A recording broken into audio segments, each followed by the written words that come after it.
Okay, well, again, thanks for inviting me along tonight in this wonderful venue of Bennie Museum. I'm very proud and privileged to be here. Tonight it's a night for me to kind of go off on some tangents. The scene tonight is some hidden history of West Lothian. And what I have is some pictures which will be handed round to everybody that's here tonight. And those of you watching online, you'll see the picture come up on the screen. And I'll just speak a little bit about the pictures.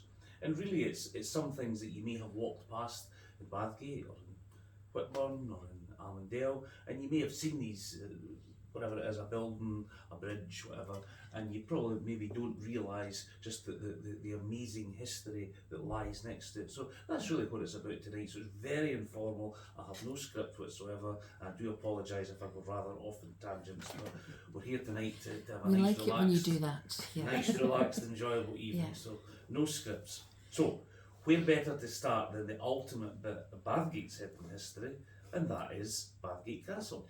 And of course, what often gets asked to me, and I'm sure everybody gets asked, where was Bathgate Castle? Well, I mean, we all know in this room where Bathgate Castle was. However, there are many. There we go, Michelle. You don't, right? So there are many people, many people who ask, and it's very simple. It's actually on the 9th fairway of Bathgate Golf Club and the 10th fairway of Bathgate Golf Club, and the pictures show the remnants of it. And it's kind of hard to see from the ground what it looks like. You just see a few little mounds and a tiny little bridge, but actually it was a very substantive castle. I think I said in one of my earlier talks, I was very privileged that a number of years ago, some of you will remember, there was a helicopter came to the Highland Games, I would say probably back in the mid-80s, and you paid, it was a substantive amount of money at the time, but you paid to get on this helicopter. I stood for about 2 hours so I would be first, such was my enthusiasm, and I only had one place I wanted to go, and I wanted to fly over Bathgate Castle. And going back to, in case some of you say, where's Bathgate Golf Club, what do you mean? All of you watching tonight in here have travelled on the train to or from Bathgate heading to Edinburgh. And when you leave the station at Bathgate, as the train pulls away quietly, on the right hand side as you're going to Edinburgh, you will see the golf course on the right hand side. And the hole that is closest, the hole denoted by the flagstick, closest to the railway is the 9th hole, and that's where the castle was, right there. Now there's a burn there that's now in a pipe called the Red Burn. It's very oxidised. Jim Easton that's here tonight is probably showing me the kingfishers at the far side here. That burn, there's no doubt, in my mind, it was a Mott and Bailey castle. It was round. I think that burn encircled it. But the word castle, again, is always, I think it tends to be, it was a hunting lodge. Wood, Bath, as I said in my earlier talk, Bath Ket, wood of the boar from the Cumbrian dialect. So I think the royals came here, it's amazing to think the royals came here for their holidays. They came here to hunt. That is the ultimate bit of hidden history. The golfers play there. I'm sure many people play Bathgate Golf. They probably don't even give it much of a thought. They don't realise that was Robert the Bruce. It was so significant that Robert the Bruce gifted the barony of Bathgate on the marriage of his daughter, Princess Marjorie, to Walter the Sixth, Lord High Steward of Scotland, who was one of Bruce's deputies in the Battle of Bannockburn. A very able deputy, fought well. And I think I said in my earlier talk that it was a lovely love story in the sense that once Bruce had triumphed at Bannockburn, he sent Walter and a party down to a castle just outside Newcastle, the north of England, to get his wife and Princess Marjorie, bring them back, because they were held under house arrest. To all accounts, it was not, they were put in a dungeon or anything like that, they were actually looked after.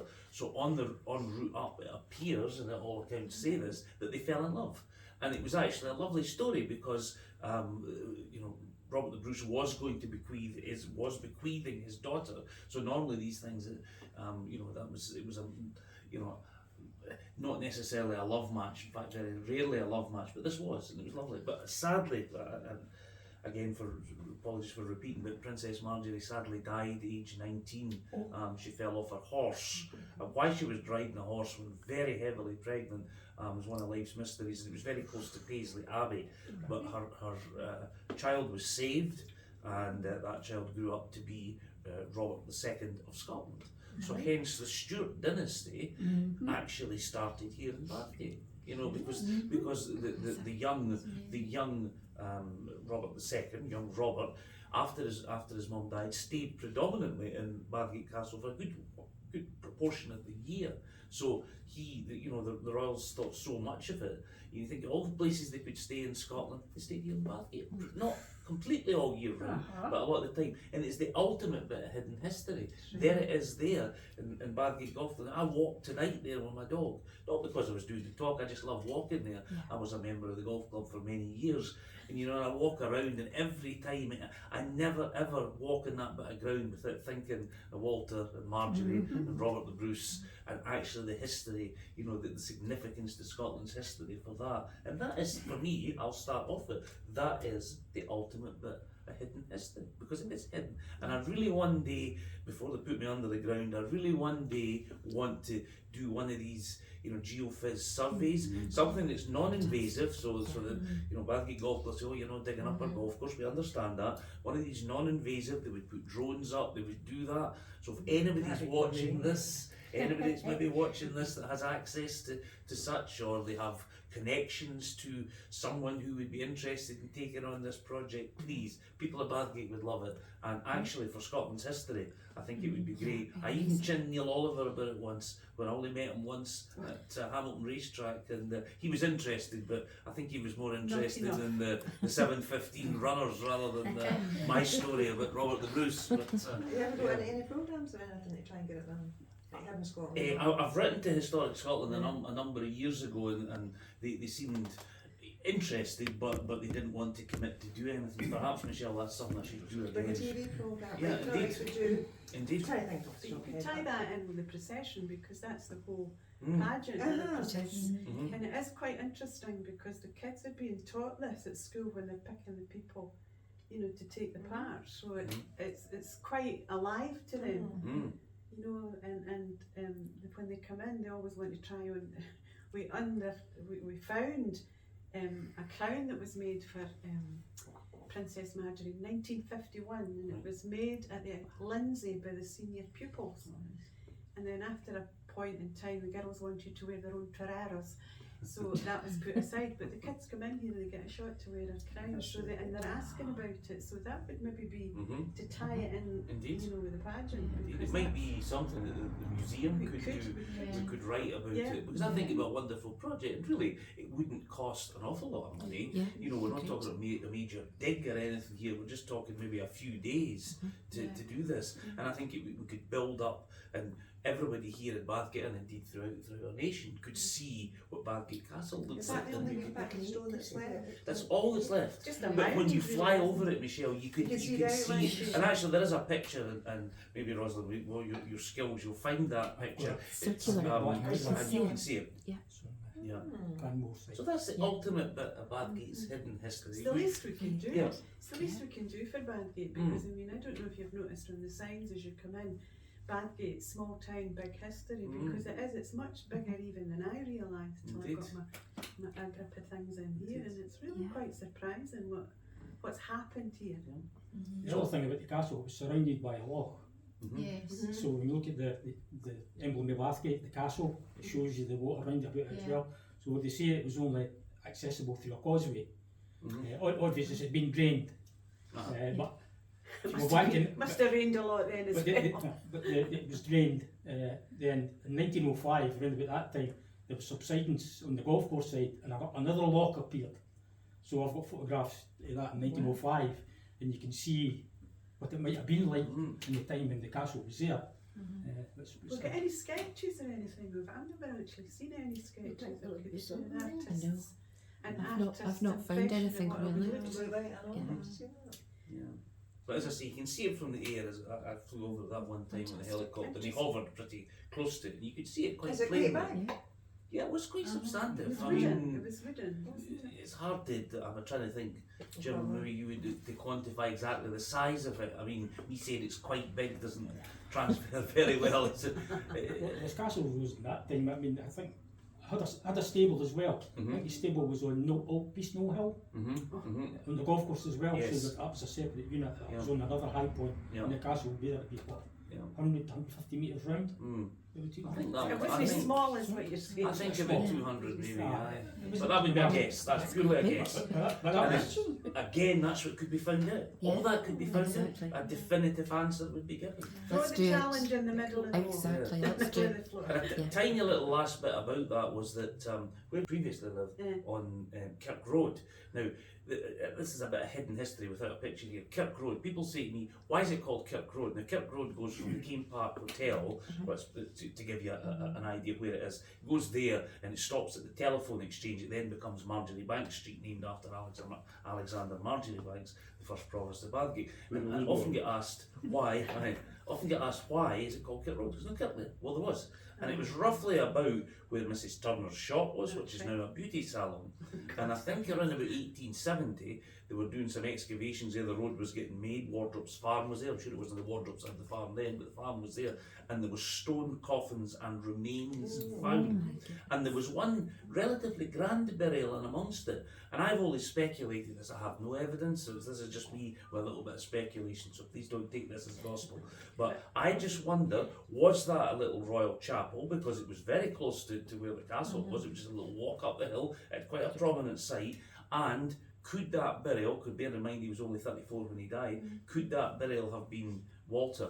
Walter is supposed to be buried next to Marjorie in Paisley Abbey, and I hope he is. I hope they spend eternity together. But I just wonder, could that have been him? And in fact, he's not There was buried in Paisley certainly Abbey. in our back garden at that time. We were in the wee cottage next to Turner's shop, and the wall at the back was definitely ancient stones. They were all different sizes and shapes, and my kids used to climb on them as well.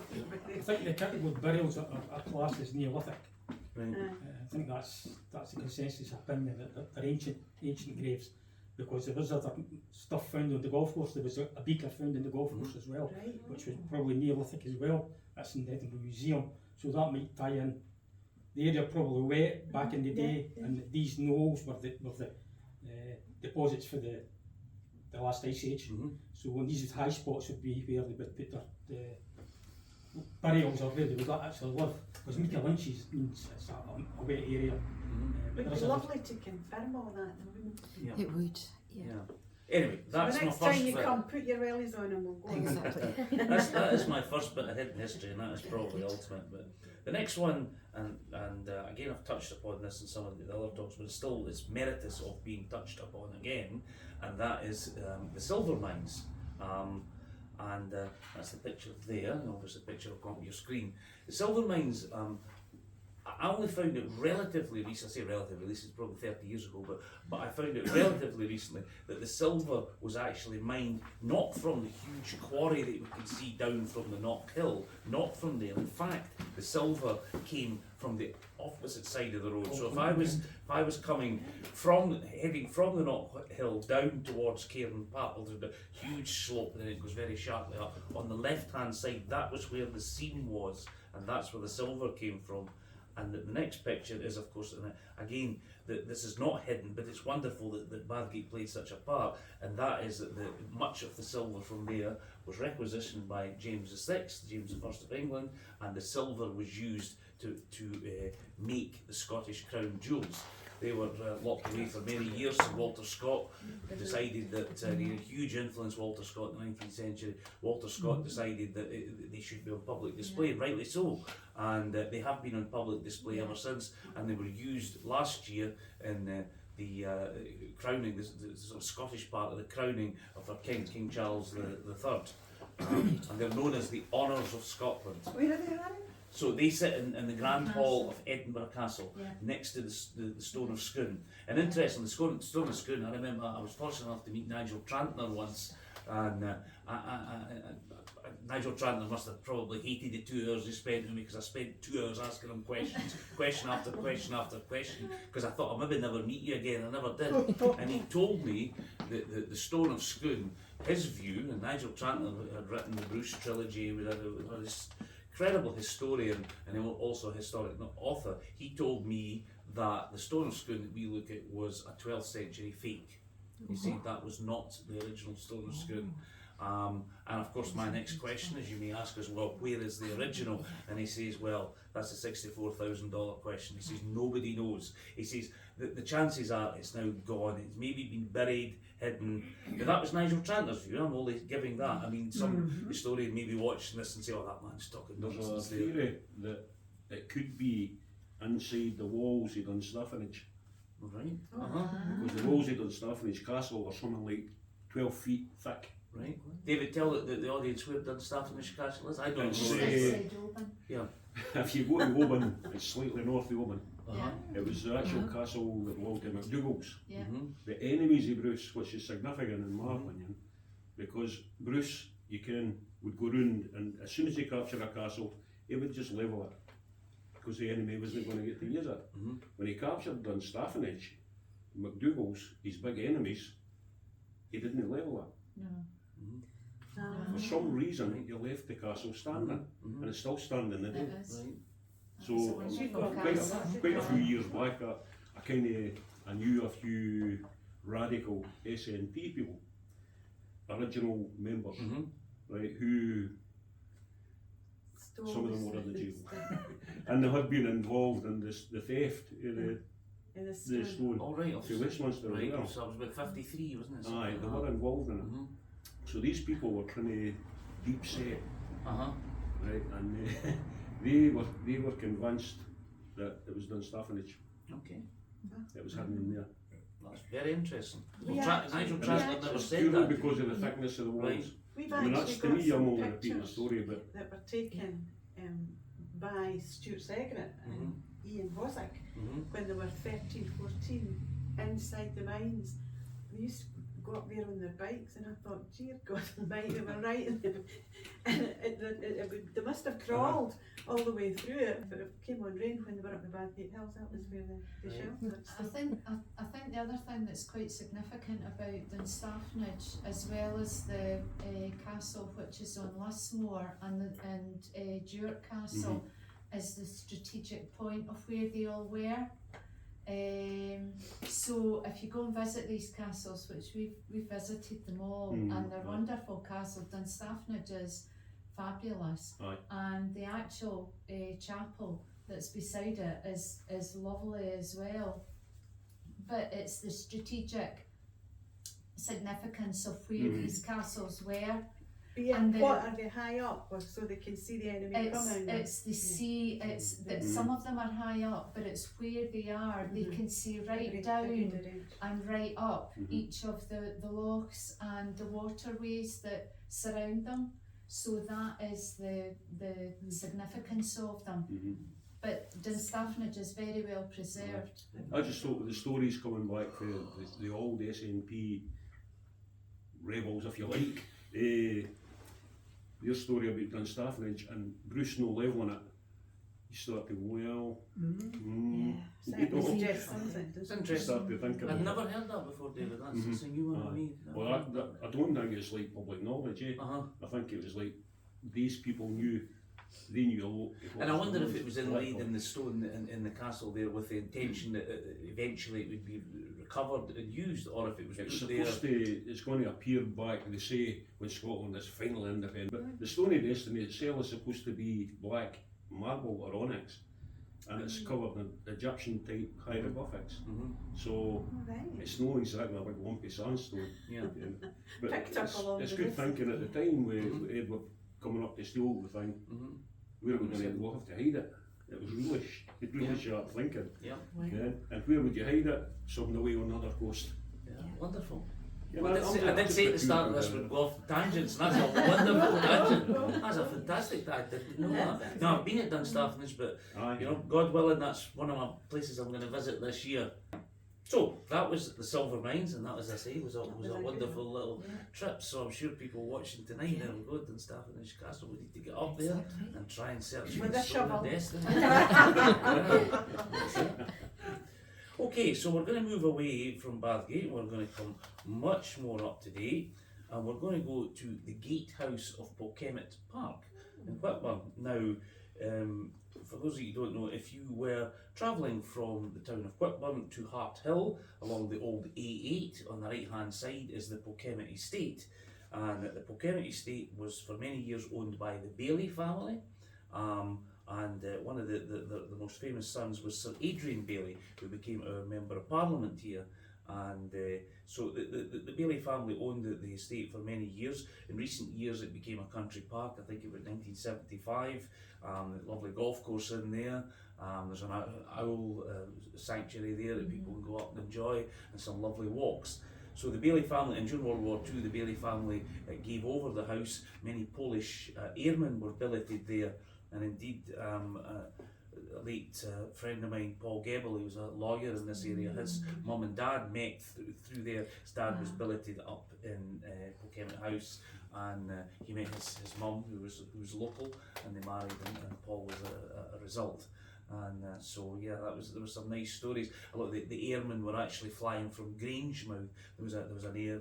It's hard to imagine now when you look at Grangemouth, but there was actually a wartime airport there, and or aerodrome as it was in those days. And there was Spitfires flew from there. Some of the graves down in the cemetery at Pullman were of pilots who sadly perished during training, not actually necessarily killed in action. You know, they were training, and there was issues with the planes. Planes were, like the Spitfires were built in Southampton. They were brought up here sometimes by barge, and there was no real testing. And actually, some of these poor young pilots had very few flying hours, and they were up in the plane malfunctioned, and you know.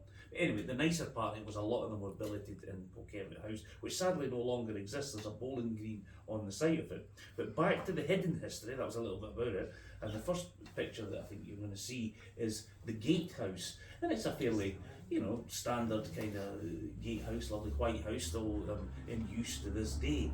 And the significance of the gatehouse with the hidden history is that back in the middle 18th century, Robert Burns's daughter lived there, and his daughter Elizabeth lived there, and she lived there. And I've actually written a couple of things, only but I'm going to do from what I've written here.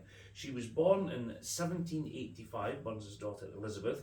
She was, to use a word that we don't use much these days, but I have to use it in the context of what happened here, so forgive me if this offends anybody, but she was born illegitimate, in the sense that she was not born to Burns and his wife Jean Armour.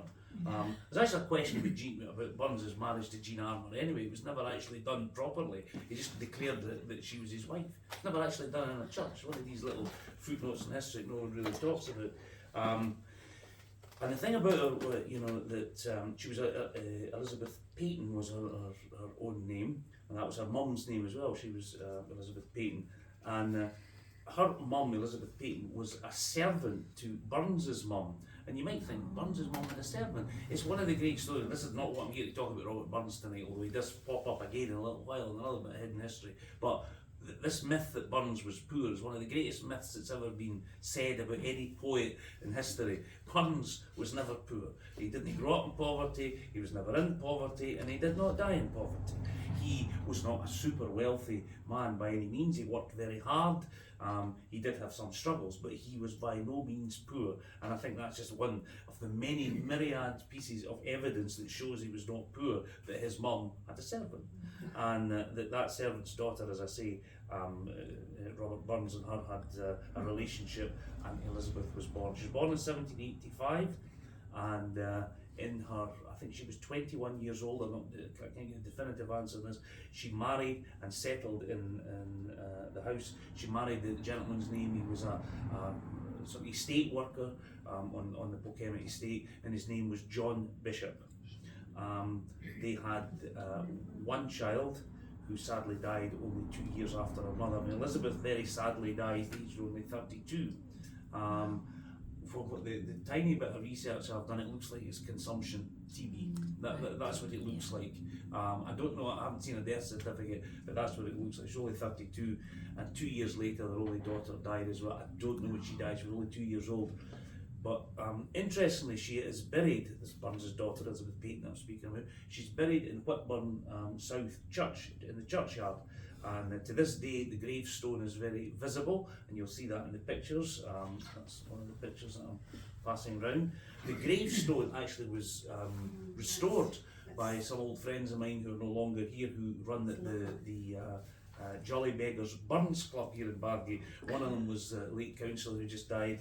Very great friend of mine, just died aged 92 a couple of months back, and that was Alistair Mackey. But there was, he was fondly thought of by many people. And then there was Jimmy Reid. He was a great Burns man. There was Jimmy Reid and Jock Mackay, and they formed the Jolly Beggars Burns Club Bargate, and they restored the headstone, and it's wrought iron. The headstone's wrought iron, very unusual. Someone told me that the reason for that was that John Bishop's brother, again this is I can't research this exhaustively, but his brother had a connection with the Carron Ironworks down in Falkirk, and he was able to secure this wrought iron, and it's incredible that the preservation of it. You know, that this wrought iron headstone, you know, is still in relatively good condition. Restored in 1980 with the Jolly Beggars Burns Club. Probably need a little bit of restoration again, it has to be said. It might be something that, again, someone watching tonight, if you're a Burns enthusiast, there wouldn't be a huge cost to doing this, but the stone. So it's wonderful. So it's a little bit of hidden history, you know, that Burns' daughter now. Burns, sadly, the timing isn't right for Burns to ever have visited, sadly. Burns was certainly visited Linlithgow, that's documented, there's no doubt about that. But I don't know if he ever came at any other time to West Lothian. But I will mention him again in 2 seconds. But that was, I don't know if anybody here has any contribution on that, but there's a picture of Sir Adrian Bailey here, who was our Member of Parliament.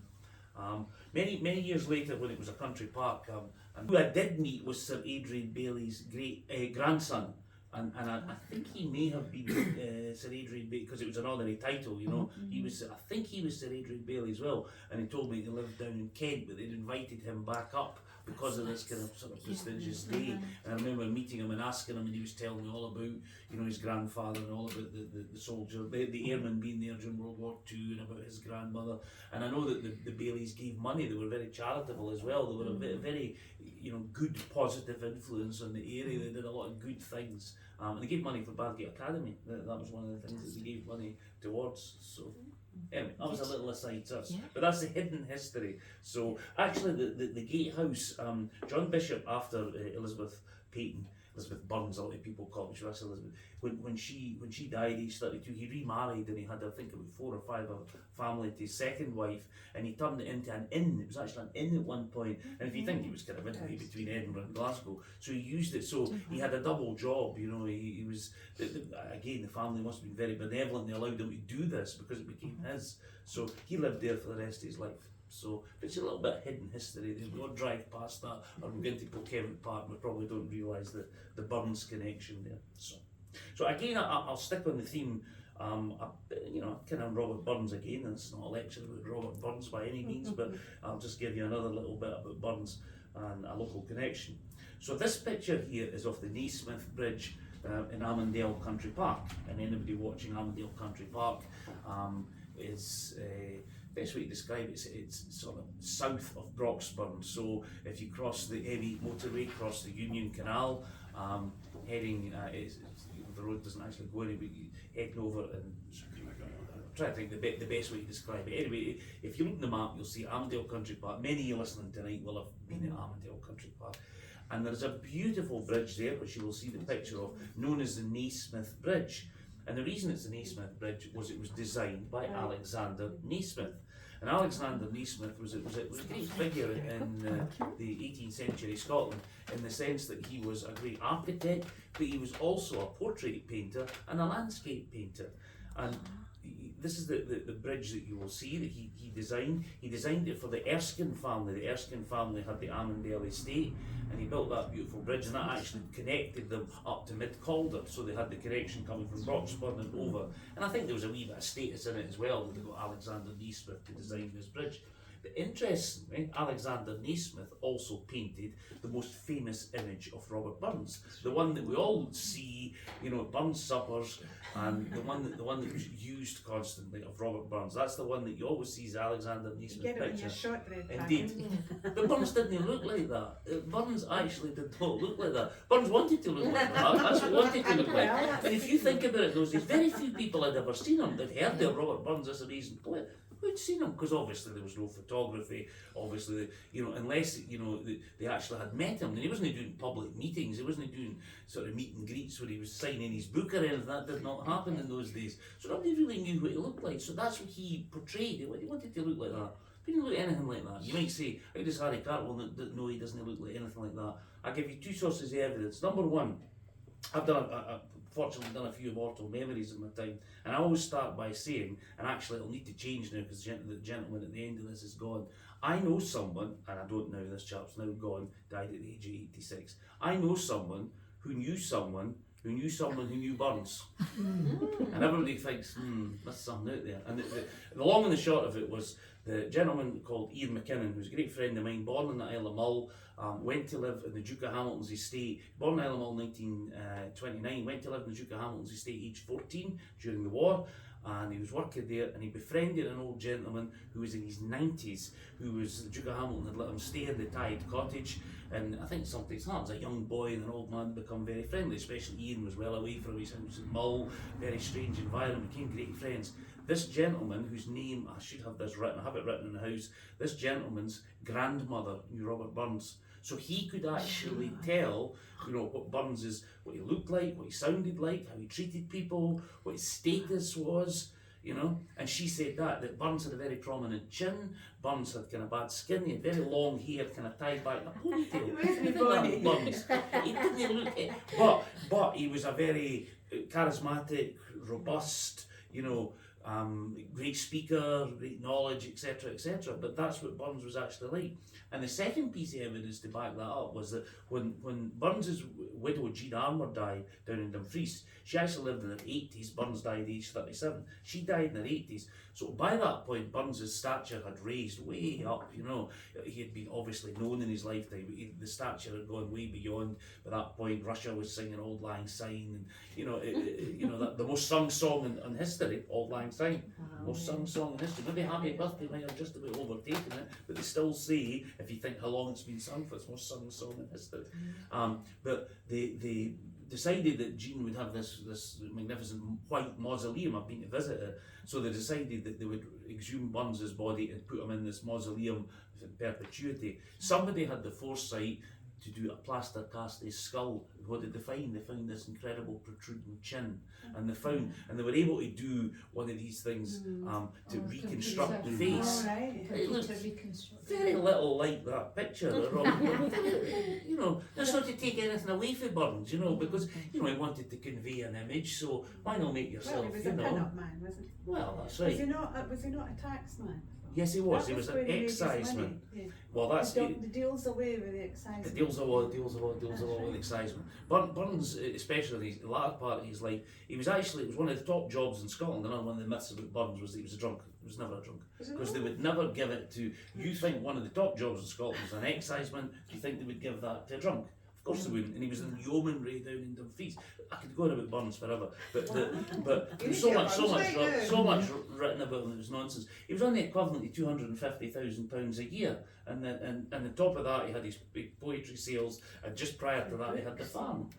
So he was a very wealthy man. It was nonsense to think that he could go away on Highland tours for 6 months at a time. No wonder he could do that, So, a wee aside about my hidden history, because it's not talk about Robert Burns, is that when you walk up from the Naismith Bridge, so there's a very steep hill, and we're walking up as if we're going to Mid Calder, there is a tree, the beech trees, a row of beech trees, and carved, it's now about head high, when I was a boy obviously it was a little bit lower, is in the tree 1796. You might think, well, what significance is that? 1796 is when Burns died. 1796 at the age of 37. Now that's been there in my lifetime. I first saw that probably when I was about 8 years old or something like that. I first saw that. So I don't know if somebody just put some old calligraphy, I guess you would call it, put it up there, or was there a significance because of the Naismith? Because Naismith and Burns were very friendly. They actually met through the Masonic Lodge in one of the Masonic lodges in Edinburgh that they both attended while Burns was in Edinburgh. That's how they met. They became very friendly. So that's there. It's a little aside. I remember when West Lothian, of course, is twinned with Grapevine in Texas, and we had our guests over, and I took them and I showed them that. I said a little bit. I said most people walk past this and never know it's there. So I told them the story about that. So that kind of tickled them a bit. I like that story. So trees easy to find, Michelle. If you walk over the Naismith Bridge, so you come along from the Armandale centre, which was the stables, obviously the big house is gone, walk over the bridge, walk up the slope as if you were heading to Mid-Calder, and I think it's about the third tree up on the right hand side. You'll see that it's not the easiest thing to find. You walk up, there's only maybe about 15 trees and then there's a gap. Walk up there, you'll find it. I think it's about the third or fourth tree But you up. have to climb up it to You see have that. no climbing to do. No climbing whatsoever. My climbing days are over anyway, but no climbing. But that's at 1796. It's just a little aside. It's been there my whole life. Who put it up there? Why they did it? I don't know. But there it is, 1796. Well done, though. When Burns finally left us, and he left us age 37. So just think what he might have achieved if he had What did lived. he die in? Oh, that's another thing. I mean, evidence points to the human form of brucellosis. So they called it the cowherd's disease, and basically it was drinking unpasteurised milk, and they reckon that he got it from that.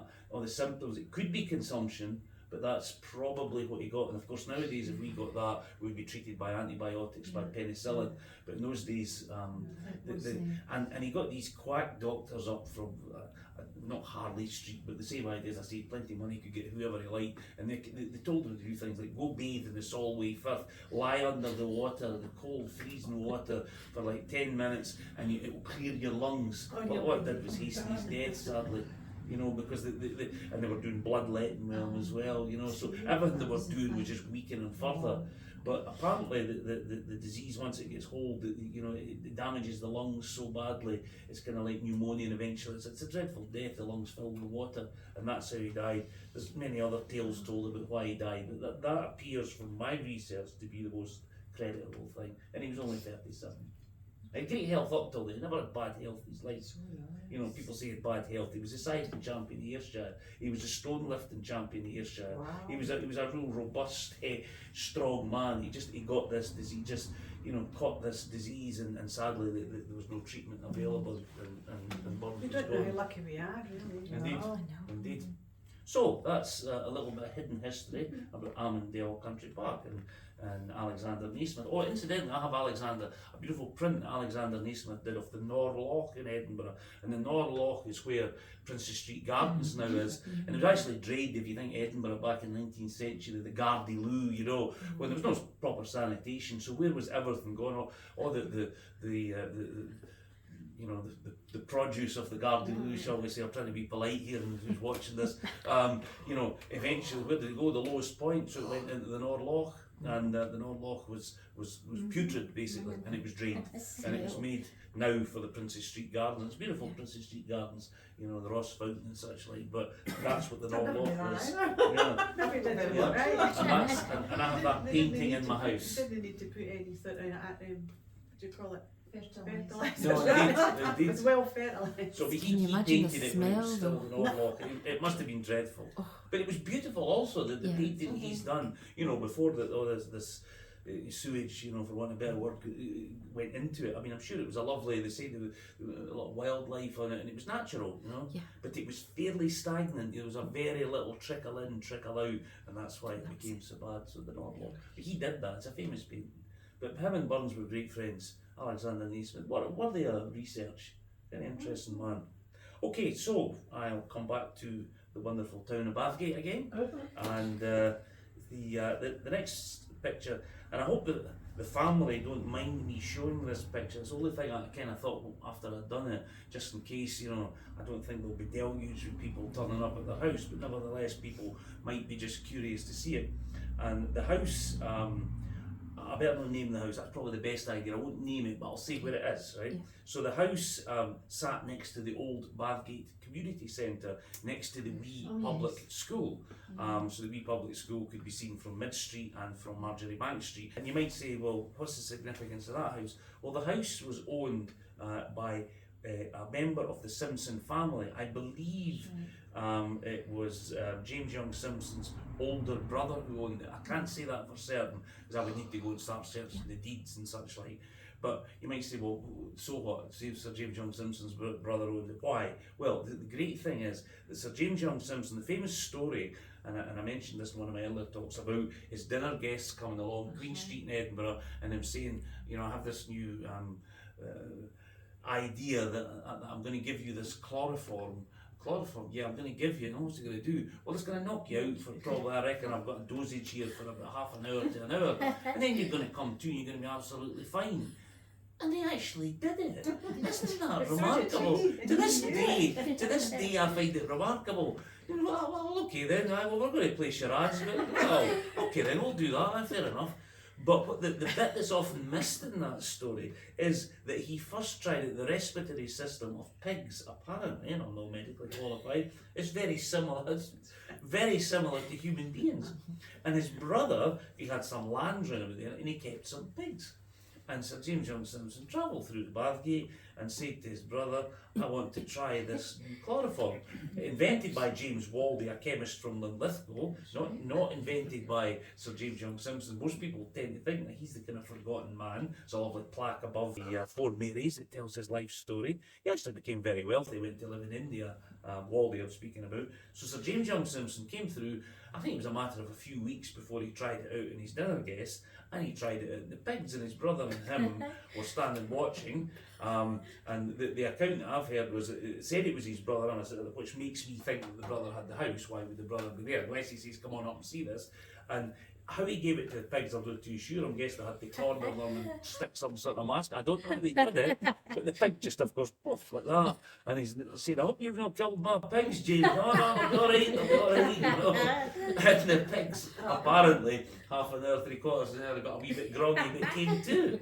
And it's an amazing thing, you know, and it's often forgotten about, you know, the poor pigs, you know. And that was done at the back of that house, and that's it there. We actually have, in one of the picture books that we've got there, a picture that was taken where Simpson's family's house was, and it was across the road from John Newland.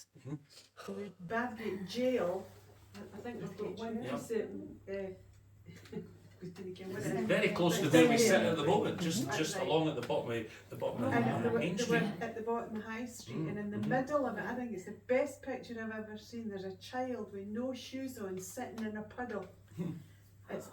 I think we should blow that up. Yeah. It's a Well, we can have it wonderful for the picture. online version. We should really, because it's like, I mean, this Yeah, is well, very grand sure. compared to what obviously he was Yeah. living in, you know. But he's my speciality in here. I'm the expert here, and I don't know if you've read any of the Christopher Brookmeyer books. He writes under Ambrose Parry. And we actually have, I think, books here that you can borrow, but please bring them back because they're quite expensive. And he's done a whole series of stories. Now, they're fictionalised, but there's a lot about Simpson and how he worked and the people that he worked with. And he was actually known as the away with you doctor. And it was because he actually he lived in 53 Queen Street, which is now Scotland, Scottish, what do you call it? Come on, Church. Church of Scotland. Church of Scotland, and that was actually where he did his patients went there. Fantastic. But when he was, that was in the new town in Edinburgh, and he charged them well when he went in to deliver the children there. But when he went down into the old town, which was the Grassmarket beyond, if they offered him even, here's a loaf of bread, he would say, awa with you. So he was known as the awa with you doctor. And he was really quite a character, so if you want a good read, 4 of them are there, the 4th one's just out, but start at the beginning and read it through. So long as you bring them back, they're lovely books. And Christopher Brookmeyer in his life came and did our lecture last year, so I'm hoping that we'll maybe get him back now that the 4th one's out. But it's a wonderful story, actually. Great.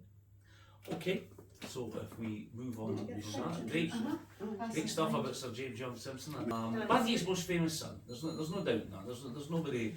ever likely to surpass the, you know, the achievements of Sir James Young Simpson. And as I was saying earlier on, of course, he has the most prominent statue as you come into Princes Street in Edinburgh, and you're about to walk down the west end of Princes Street in Edinburgh. As you're about to walk down into Princes Street Gardens, where the Norloch was, the first statue you see is of Sir James Young Simpson. And I've taken many pictures there. It's almost like a tradition when I walk by, I have to take a picture. Everybody's got a camera in their pocket these days with a phone, of course. And you know, you have Sir James Young Simpson, the stairs going down, and the wonderful vista of the castle in the background, and it's wonderful, and it's an apt place for him to be. Yeah. But he was known in Badgate as the Wise Wayne, because by the time he was 8 and 9, he was fluent in Latin and Greek. And he was actually in Edinburgh University at the age of 13.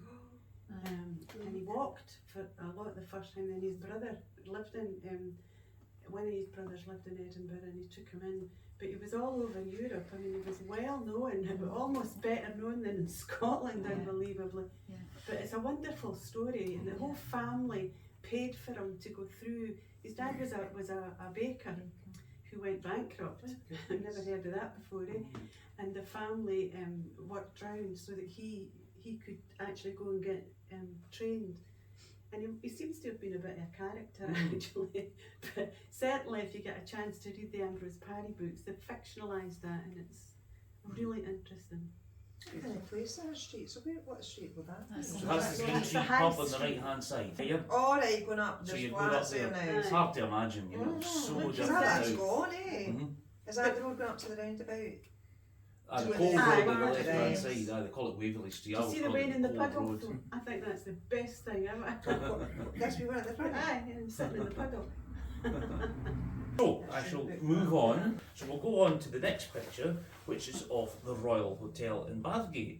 And I'm sure many of you will say, yeah, Dreadnought, I remember that on a golden circle. The Royal Hotel, where's the Royal Hotel? Well, the Royal Hotel still stands, but it's no longer a hotel, and it's at the Steel Yard, and it's now made into, there's a barber's there, there's a sandwich shop, there's Denise's coffee shop, there's a lawyer's office up the stair, That was and the that's Royal it. And Hotel. that was the Royal Hotel.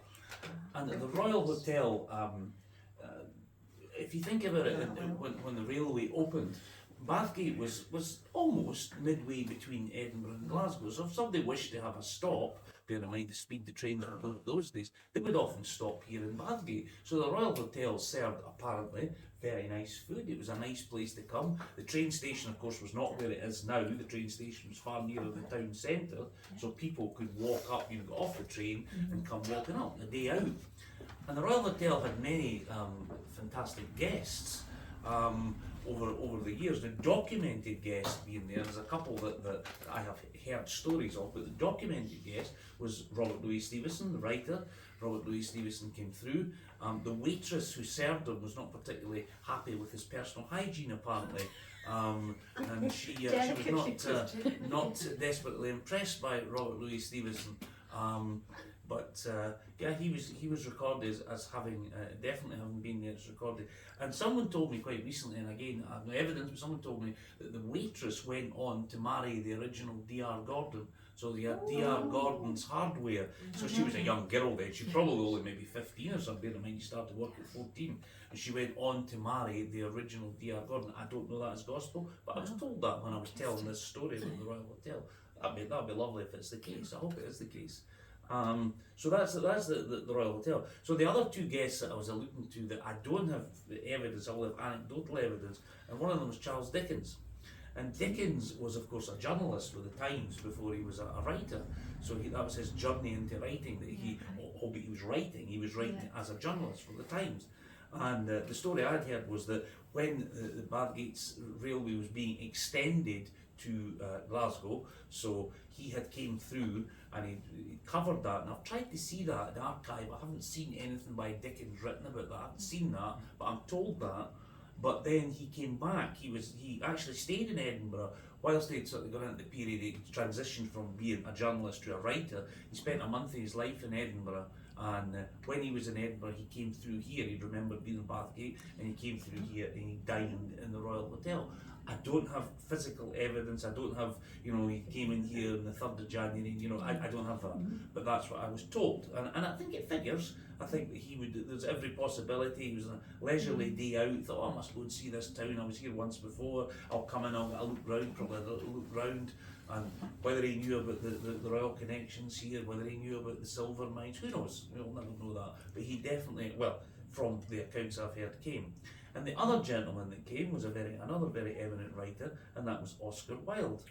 And Wilde spent, a bit like Dickens, he spent a month of his life in Edinburgh. He was doing some research. It was before the dreadful trial that he went through about his personal life. We all know about that. That's probably tonight's not the time to touch on that. But you know what happened then. He went to exile in Paris. Actually went to visit his grave. He basically, his time in jail broke him, and you know, his health never recovered from it. And it was dreadful for what he was actually put in jail for. I think we know the reasons behind that. You know, I don't need to go into that. But he, on a lighter note, spent a month in Edinburgh, I believe, doing research for some of his writings, some of his poems.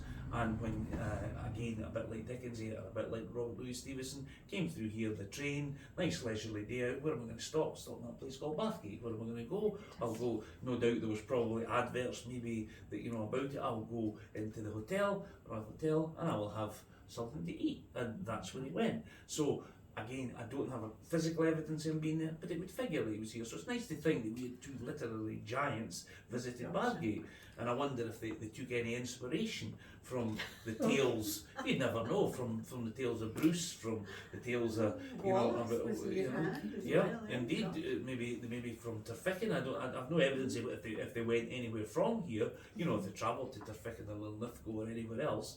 But yeah, it was interesting. It remained a hotel until the early 20th century. There were stables there, and it was a stop and off point. I think originally, you know, they changed the horses. Indeed, I mean, the carriages going through, you know, I mean, people travelling from Edinburgh to Glasgow that weren't going by train, or indeed before going by train, so it was a kind of stop and off point.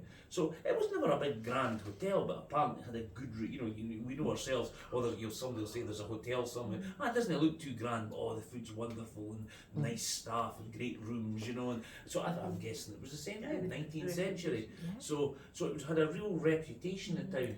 But one of my little black plaques that they were financed by Enterprise in Bathgate, and we have them here in the museum, it tells you that story. So I've got that up on it about the Royal Hotel. So it's there, it's going to be Bathgate, centre of the universe. Bathgate, well, I don't need to say that, we'll know that, you know. So. And then we know that we had, hey, at Deciment we had the, oh God. Yes, Bob Taylor with the UFO incident. Yeah, that's we another could story. go on forever. That's another story.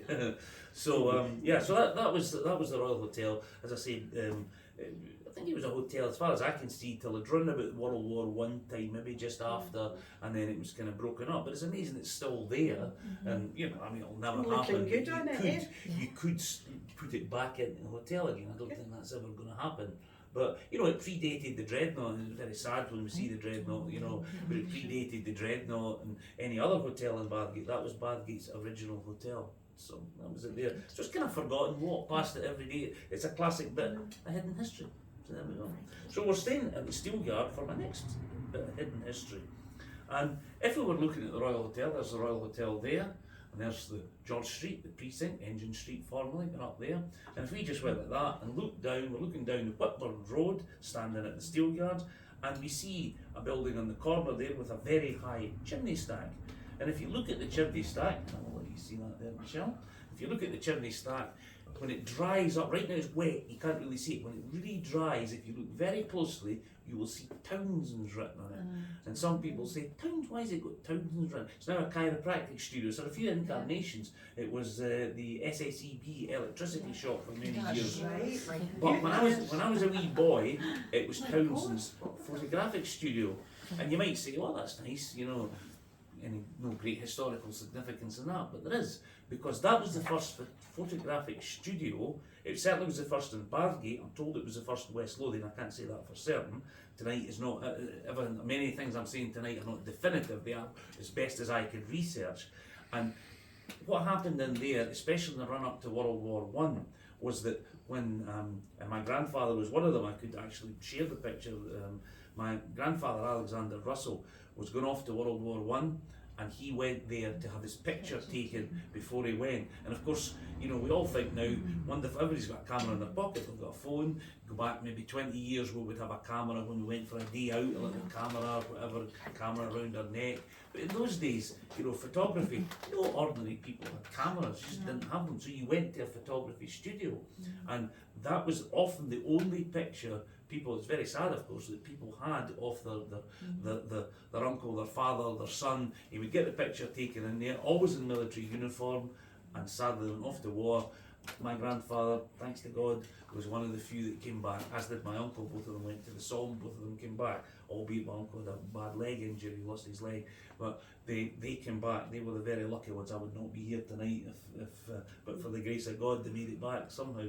But that was where the pictures were taken. And of course, you know, going into nicer times, you know, between the wars, families would go there and get pictures taken. I have a picture of my grandfather with my mum when she was a wee girl, and my two aunts, and it's a lovely picture. And usually it's like taken, and you think now when you do these Zoom meetings, you put a filter in the background and you have Hawaii in the background. Well, they have like a lovely lochside scene. There's nothing new in doing that. Or You know, they're sitting there, or a drapes curtain. And I remember reading a little bit about it, and my grandfather was 6'4", so when he was standing, you know, so quite often he was sitting, and there was two reasons that the man sat. Number one, because he was rather small and the woman towered above him, so he didn't want that. So the fact he was sitting, his wife was standing proudly next to him, or the opposite with my grandfather, he was 6'4", and of course my mum was like 5'5", you know, so it looked a bit ridiculous. So he was generally pictured sitting, including when he was pictured in his uniform. We went to the Warwickshire Rifles.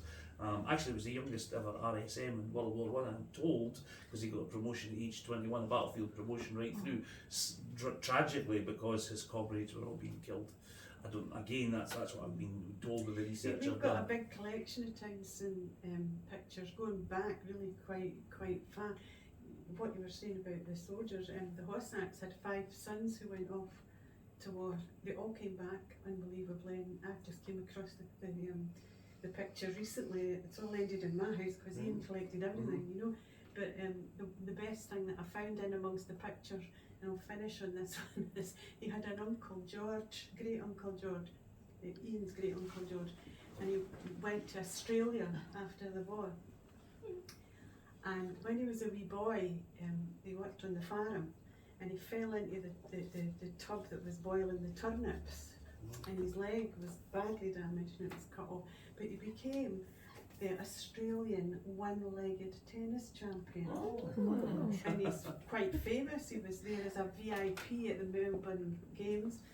However, we've also got a picture with him standing beside at the time of the Melbourne Games, there was a man who had lost one of his hands, and he was the one-armed tennis champion in Australia. But Uncle George won. He's standing with a cup. I should bring this in and bring it in, because that's the best story of the lot. My kids thought I was kidding on, but no, it's absolutely true. Can I add to that? Absolutely true. I suppose he's my great uncle. Might even have been my great uncle. His name was Donald Munn, and he lived up in Glendavis. And when he was a 14-year-old boy working on the rail yards in Bargate, his arm got caught between 2 buffers. Did you go to Australia? No. So he lost his arm. Well, he became a golf champion in Bargate, of course. Do you know, it says something Before about the his nickname medics was that Wingy. were around here, though, because they all had this. recovered. I've seen photos of him standing with his one ear with his golf clubs, Right. you know, and he was a great champion golfer. Oh, that's brilliant. But, Right, I didn't know that. You must have So it's a determined crowd of folk. Donald Munn. But I thought, my kids said to me, "You've made that up," but you couldn't make that up, could you? As a kid, I was terrified of him. Did you get the golf club? No, he just used to sit there with his pipe and stare at me. My granny had a hairbrush, and I used to think that if she was hitting me, she would hit me with a brush on it, but she just used to. She was only the same height as me, but I was terrified. She made me the woman I am. Well, good on her. But there are a lot of Townsend pictures. We have the filing cabinets through there. There's 4 of them, and we've got a lot of pictures that you know, just family pictures. Some of them have got the names and some of them haven't. But it's also a really good catalogue if you're looking for procession stuff, school stuff, new buildings. And they must have been extremely busy as photographers. They were everywhere. Well, when you come to Bathgate, and obviously you're maybe watching this will be in Bathgate, but have a look at the Steel Guard, see the Royal Hotel, and then see Townsend's, and then pop up to the museum and see the products of Townsend's. Wonderful. Okay, so we're nearly coming to an end, and how could it end? Well, I think one of my favourite subjects, Charles Edward Stuart, Bonnie Prince Charlie. So the first picture I have here, you might think, what's this got on earth has this picture got to do with Bonnie Prince Charlie? And it's off the Norvell Lodge in Bog Hall. And Norvell Lodge is a complex of retirement flats. I think I've now reached the age I could probably get one of them, but anyway, once you go over 55, I think you can have them. But, I believe so. Getting there myself. So the Norvell Lodge sits in the heart of Bog Hall in Phillip Avenue. And sometimes people say, who's Norvell? What's that, Harry Norvell? And I say, well, the Norvell family had a key part in Bathgate's history, because the Norvell family owned lands. Jim had actually mentioned that the last time we were here, there's a wee bit of sort of challenge to this story, but the story had always been told my whole life, and I'd read about it, and had different people tell me the same thing, was that the Norvell family had a fairly substantive house, let's call it a big house, you know, not a mansion, but a very big house, and it was located in the Dean's area, next to where the Bathgate water rises at tail end. And again, kind of, if you think about Bathgate, geographic location, sort of midway between Edinburgh and Glasgow, this big house was there, overlooked the Pentland Hills. It had a supply of water 365 days a year, and it was a grand house. They owned quite a lot of land. But the thing about the Norvells was they played host to Charles Edward Stuart and his army, Bonnie Prince Charlie and his army. Now, there's a slight dubiety when he was there. The two stories I've heard, the most research I've done, I think, some say it was 1746 en route to Glasgow, to Falkirk, then to Stirling, then he went to, of course, the dreadful defeat up at Bannockburn. I think more likely was he came in 1745. He came down from Glenfin and stopped in various places, Perth, various other places, and he spent some time there. And again, I said this little poem the last time I was here, I'll say it again, and I only know two lines. Bonnie Charlie's army are camped at the Clinkin Stane, their maesters wi' the Norvells, they're making him at hame. So that was the little bit of poem that I was taught. And there was other lines to it. Sadly, my memory, I don't remember them. I wish I had listened to them. There's a wee lesson every watch, listen to your mum, listen to your mum, because she'll not always be here. Jim's got it. Oh, Jim's got some stuff here, wonderful. Yeah, wow. Right. So the Norvells were celebrated, you know, the plenty of money, and they gave Bonnie Prince Charlie, they gave Charles Edward Stuart money, provisions, and of course lodging. He was treated like a king, because he was the king in waiting at the time, treated like a king for 3 days. The army were given provisions, the army were looked after. They camped at the Clinkin Stane, which is, of course, if you're heading up to the Knock Hill, going up from Limefield, or you come up from Peters Hill Reservoirs, there's the crossroads. So if you went left, you go to the Knock Hill. If you go right, you go down to Kipton Limefield. Straight on, you head towards where the old Bangor was, and on the right was where the Clinkin Stane cottages were. And they're called the Clinkin Stane cottages because there was a blacksmith shop that's all clink, clink, clink. It was a Clinkin Is Stane. that where the ruin is now? There is a tiny wee ruin on the right. There's hardly anything left at the moment. You I've can got a hardly see picture of anything. that there. Right? Is that before Ravenscraig? Yeah, before it on the right hand side. Ravenscraig's on the left, it's on the right. There's a lot of They were big just houses up cottages. there. Mm. So, Quite surprised. he They're kept right the in arm. saying that the Norvell's house is called Bockhall House. Yes, Hence Bockhall. indeed, Very much. indeed. There was Indeed. Ravens, was it Ravenscraig up there as Yes, well? There's yes. big houses, that Yeah. was quite It was surprising. supposed to be on their way to Yeah, Preston it's, Plans. Yeah, that's right. And I think that's probably That's probably what it That's was. I think to the best account I can give was en route to Preston Plans. But nevertheless, you know, Bonnie Prince Charlie still needed munitions, still needed money, and I think he was treated, you know, it helped his prestige, you know, that this family, this pretty wealthy family put him up, you know. So he spent 3 days of his life there. It's the reason you think at Glenfinnan he was there for a few hours, and the world goes to see Glenfinnan, you know. They don't come to Bathgate, and Bonnie Prince Charlie spent 3 days here. So, and the Norvell family were thankfully, you know, obviously they backed the wrong side, they believed they had their lands taken off them. You know, the Bockhall House fell into disrepair, was eventually demolished in the late 19th century, but their name remains because of the Norville Lodge. So Bonnie Prince Charlie, fascinating, absolutely fascinating. So much stuff written about Bonnie Prince Charlie. The picture that we have here, oh no, this is no. And we have to sing it. This is brings us to the 45. This is good for somebody who can't see. Shirley and the Clans. We slept at night in Bargate Hills. We'd gone to Preston Pans. There you go. Wonderful. Wonderful. That would be wonderful. You know, so that's a good piece of evidence that you watch here. Although that poem would be written many years after, of course. I'll tell you as well, people, that this is the 35th year that the Bennie Museum's been open. That's amazing. You can't believe it, No. eh? So we're hoping to have a wee kind of, well, I don't know what it'll be, Yeah, a fully. And we're trying to raise money for it, so we've got quizzes if you want for £1 up the back. But we'd like to sort of maybe collect a lot of the stuff like this that we haven't got here, and open it up for the whole week, because the whole story in this place is just amazing. Yeah. But When the 35 years. Bonnie Prince Charlie one, and the book on the history of Lithgow, it says Charlie went after he passed Stirling. I think that was the 15th of September. He went through Lithgow on the 16th, and the fountains were flown with red wine. It says he didn't have a lot of support. It was sort of 50-50. Then it says he went to King's Calvo for the night. Whereas the Bathgate story tells us different. Here. Aye. But there's more information on the Bathgate story. So it's articles, Jacobitism in Bathgate. It's an article written by, I can't, what's it playing up here? But it's in the book, it's one page.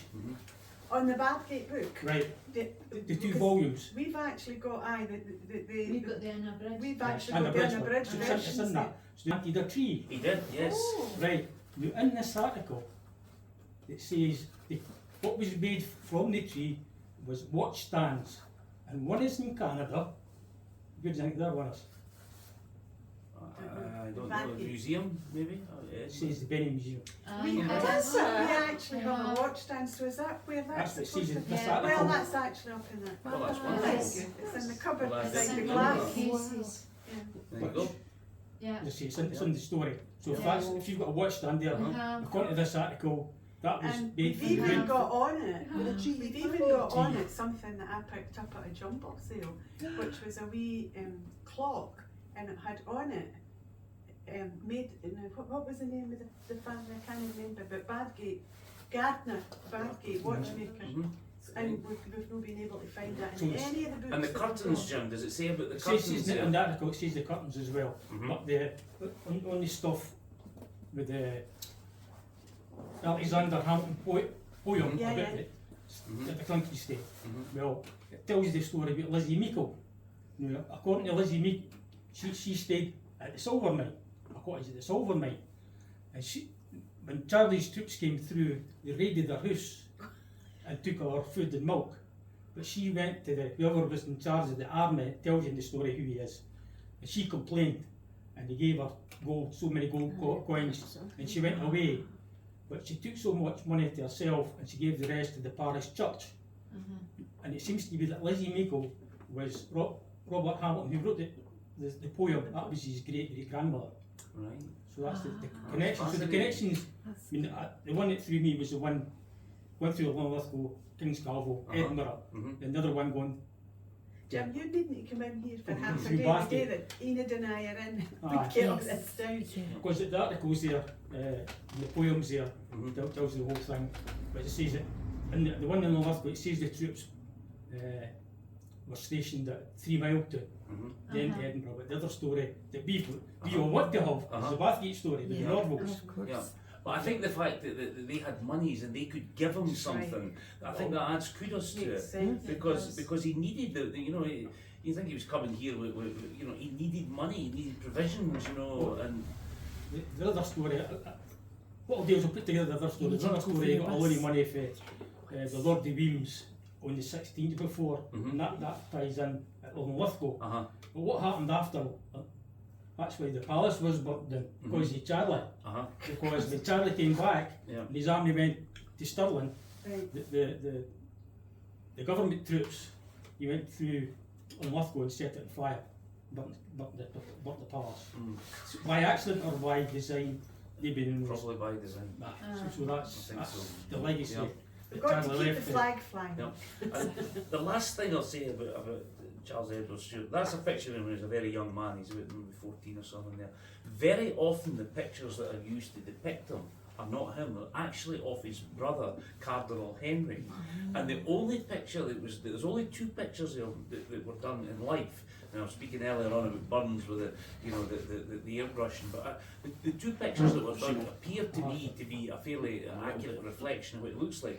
And one of them, and Michelle, we met there one time, you were going to say, at Gosford House, the Weems, the early Weems, the Weems family, they had given, as you say, Jim, they had given money to the Jacobite cause, and they had commissioned a portrait to be done of him while he was staying in Holyrood House, while he was here in Scotland, of course, 1745. And that picture, you can get it. I wanted to see it, and the Dowager Duchess wouldn't let me see it. You know, she said, but I have seen a picture of it. That was But because she you were wouldn't. nasty to your husband. I was very no, that was a different person. No, that was that was the Duke of Roxburgh. That was 200 years later. No, so they held a grudge a long time. I'll tell you, all of us have lived a long time. That was 200 years ago. So that's what the picture is. Actually, mate, the Duke of Albany. Is it on display then? No. He's Sadly. descendant. Uh-huh. Right. There was actually a lecture in Dundee University many years ago. Uh-huh. And I was still on my research Right. travels. Uh-huh. And I thought, this is one I've got to follow up on, I've got to go. Uh-huh. So I went, and that was him. Right. I was sitting looking at this man and thinking, put a white wig on this guy, and it's Bonnie Prince Charlie. Uh-huh. Yeah. Get in? He had the rosy cheeks and the Uh-huh. eyes and everything. And was he the bloodline through Clementia Walkinshaw? Clementia Walkinshaw. Because he's a definite. he only had one registered child, and again, I'll use the word illegitimate. One illegitimate child to Clementia Walkinshaw, who was kind of befriending him when he was here. And she was originally from Coatbridge. So Bonnie Prince Charlie's daughter was born to a woman from Coatbridge. We kind of asides in history, you know. Yeah. And he acknowledged her as his only daughter later on in life. He married only married one time when he was Charles Edward Stuart, at the age of 50, and the marriage never resulted in any children. Of course, his wife was many years younger. I think she was around about 30 at the time, but they never had any children. But in later life, when I say later life, maybe late 50s, into his early 60s, died at the age of 67, he acknowledged his daughter, and she was accorded royal status. So the Duke of Albany that you're speaking about, I think, would be a direct descendant from that. It had to be, but it was certainly, But the the maybe didn't resemblance want was to just have a real uncanny. likeness because was that uncanny. would know who people In this would know picture, who he he's was. actually got the There's maybe a bit of Order of the Thistle and the Order of the Garter one, which is his claim to the British Crown in Scotland and England. Obviously nothing there for Ireland, but that's what he was claiming. Yeah. That's the Well, famous maybe picture. The one the Jacobites don't like to admit is that Bonnie Prince Charlie reverted to Church of England before he invaded England. He had to to get royal crown, and he became a member of the Templars. Gosh, And and there's a whole other story. Exactly. Going underneath with the Charlie, like Yeah. there's a lot. His brother made sure he got accorded a royal burial. He was buried in the catacombs of the Vatican, so he was accorded that royal burial in the end. But it's a footnote. It's the ultimate, hidden history. There we go. We're almost done. Hidden history. It's just little things that we've gone through tonight. That it's there. It's right in front of us, but it's hidden. We don't know about it. So I'm just hope that this series of talks, and thanks to Rosalind for even inviting me and considering me to do this. I just hope that if it does nothing else, I hope that people have enjoyed it, and I hope that with the lovely weather, crocuses are all out, daffodils are all out. Let's get out there and go see these things. They're all on our doorstep here. Let's walk there. Let's cycle there. Take your car if you like, but let's do the green thing. Go and see them, and they're wonderful. It A just magical mystery to it. and that's it. So Exactly. thank you. Thank you very much. Thank you. Thank you.